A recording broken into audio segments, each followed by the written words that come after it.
Hello friends. Today I want to kind of talk about how to set up your own Zen zone inside your house. It's super easy, very common. You can use a lot of household items. It's really not complicated, but it does really kind of set you up for an optimal meditation, yoga, like your own personal time. And like if you have that own dedicated space to it, or if it's a shared common space, there's a way that you can kind of make it look like it fits into the rest of your home without it being like completely a Zen zone. I know sometimes like in my 1-bedroom apartment, I know that I had to kind of make do with what I had. So my bedroom also was also my sanctuary. It was my little Zen zone area. So there's tons of ways that you can incorporate this into your life and into your home. One thing that I like to do is I really focus on the 5 senses. So I like to make sure that I have each sense, so that way I have our sensory overload. I have my taste, my touch, my smell, my hearing, like I have everything, you know? So I'm actually going to go over those elements with you guys right now because I want you guys to kind of see like what I mean by that.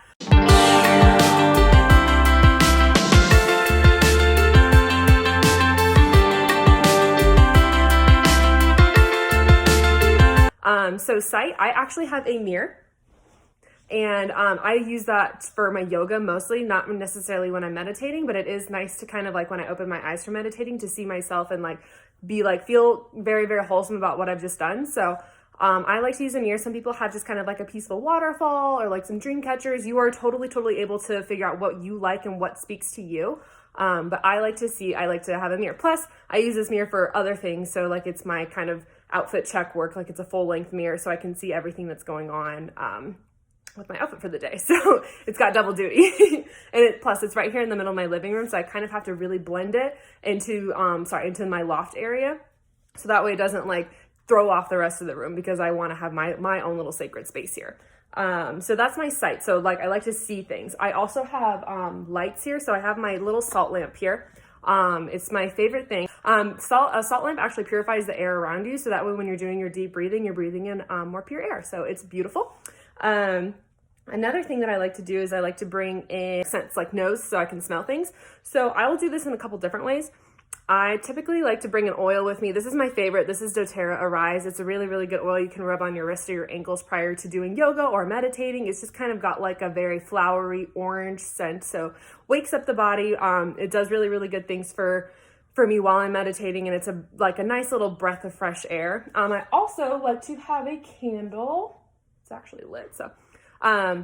So candles are good. I actually put it right in front of me, like on the base of my mirror when I'm meditating, because when I'm doing my deep breathing, I want to be able to breathe in. This is actually a sage candle, all natural. So that's the one thing when it comes to candles and meditating, I highly recommend you get a reputable brand and a reputable like candle. I don't want any like non-natural fragrances in there. Like I want everything to be pure and natural, so that way when I'm breathing it in, I'm not breathing in chemicals or toxins or fragrances that are unnatural into my body. Another thing is I like to bring in sound. So sound can be a range of things. I actually listen to a meditation. I'll put my headphones in or I'll let my phone be off to the side.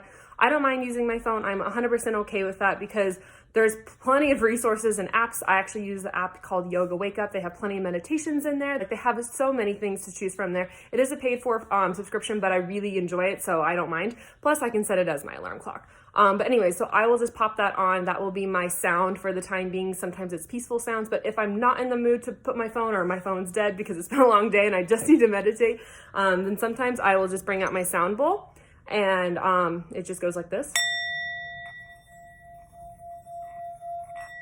And it's very peaceful. I'll do my little meditation mantras, my meditation hymns, and that's my sound for the day. So I like to kind of have those things in other areas of the house because I have like mini Zen zones in other areas just depending on like who's home, who's over, all those things. I'll have a diffuser going sometimes, and like just the sound of the water trickling is enough for me. So you kind of just have to figure out what is going to be the least amount of distractions for you, but also get the job done. Taste, when it comes to taste, that might sound kind of weird, but like there are 2 things. I used to suck on a mint while I was meditating because it would just like really fill my lungs. I don't do that as much anymore because I've grown accustomed to drinking tea before and after, and that kind of just gets me in like my cozy little meditative state, like ready. I usually meditate right before bed, so it just gets me ready to go to sleep, ready to go to bed.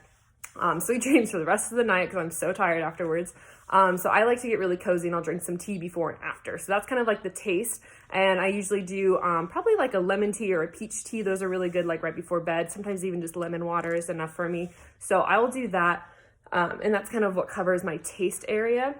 And then touch. There's a lot of things for touch for me, just depending on my mood. Like I said, I get really cozy, so I make sure that I have a blanket nearby and I have my little meditation pillow. My meditation pillow is a little pig. It's like super cute, but I sit on that and it just like makes me completely melt into the floor with a cushion underneath me. So I really enjoy that. And sometimes it gets cold up here, so I just want to make sure that like I'm keeping my body temperature what I'm comfortable with. Another thing is I'll bring in my crystals.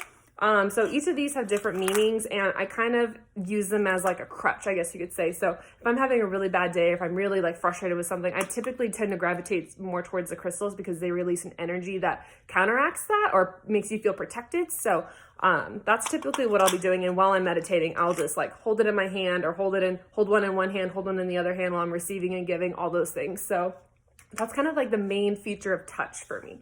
I think I've got everything. If you can, try to put a real plant. I'm not a plant person, so I get fake plants, but it kind of does the trick for me because I have other elements. But if plants are very, very purifying, so if you can get a real plant and take care of it and keep it nearby, that's also very, very special for a Zen zone area. But yeah, so I think that's pretty much the gist of my Zen zone and kind of how I get all that started. I hope this was informative for you, and I hope you can kind of create your own Zen zone.